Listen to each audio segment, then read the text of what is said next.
Around the year 300 CE, northern India was fragmented. Following the decline of the Kushanas, the region dissolved into a landscape of small competing powers. This vacuum created a rare opening for a new authority to unify the subcontinent. The Guptas held a specific geographic advantage. Based in Bihar and eastern Uttar Pradesh, they controlled the most fertile land in the Ganga Basin and held direct access to the rich iron ores of central India, providing the steady raw materials needed to outfit a massive imperial army. To translate this material wealth into political power, the ruler Chandragupta I sought elite legitimacy. He entered into a strategic matrimonial alliance with the Lichavi princess Kumara Devi, a move that gave his dynasty the prestige to claim the title of King of Kings.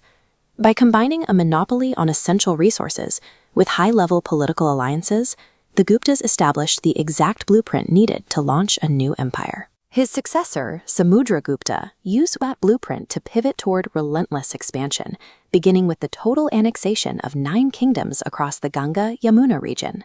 He led forces down the eastern coast, defeating 12 kings as far south as Kanchi.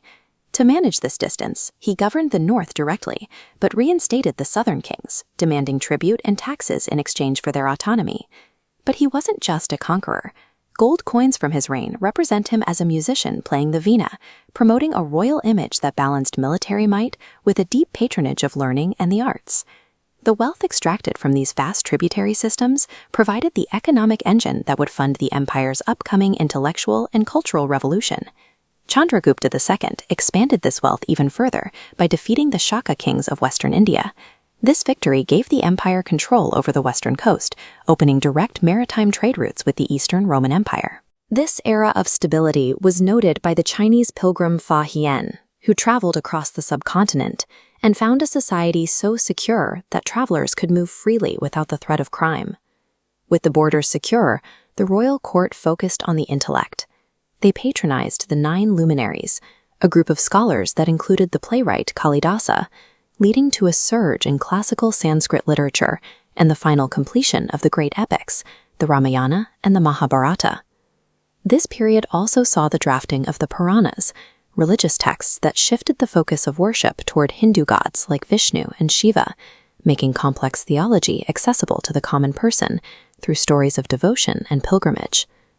Total domestic security and immense state wealth had effectively shifted the society's focus from survival to the creation of high art. That same focus on precision extended into the hard sciences.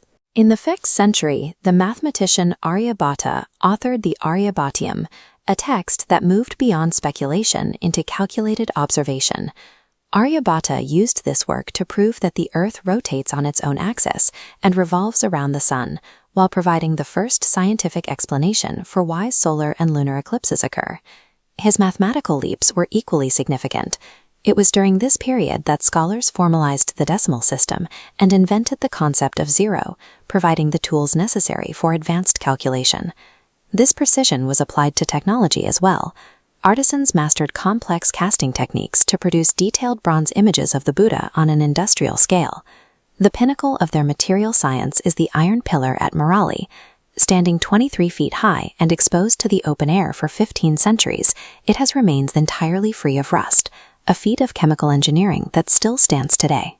Grounding their work in repeatable calculation and durable engineering, Gupta scholars transformed abstract observation into a rigorous empirical foundation for global mathematics and science. The empire's stability eventually collapsed under the weight of successive invasions.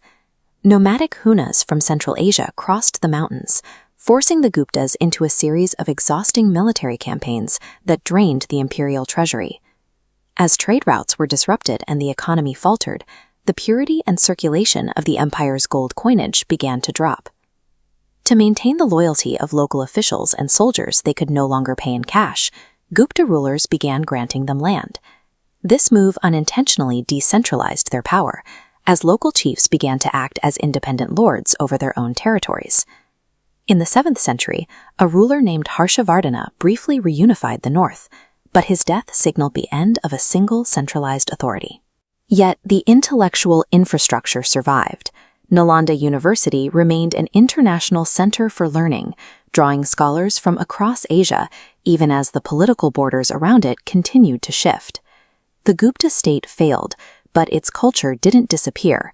It diffused, seeding its administrative and intellectual traditions into a new era of independent regional kingdoms. As the north fragmented, the center of cultural and political power shifted south to the rising kingdoms of the Chalukyas and the Pallavas. The boundary between these regions was cemented when the Chalukya king Pulakesin II defeated Harsha's army, establishing the Narmada River as the permanent limit of northern expansion. In the south, this independence led to an architectural renaissance. The Pallavas began carving massive monolithic temples directly out of solid rock, creating the distinctive rathas of Mahabalipuram. These monoliths evolved into massive structural masonry temples, marking the birth of the Dravidian style, a movement fueled by the songs of Tamil Bhakti saints who popularized a new, intense form of personal devotion. From the stonework of the south to the vibrant colors of the Ajanta cave paintings, the visual legacy of this era became the defining aesthetic for the next 1,000 years of Indian history.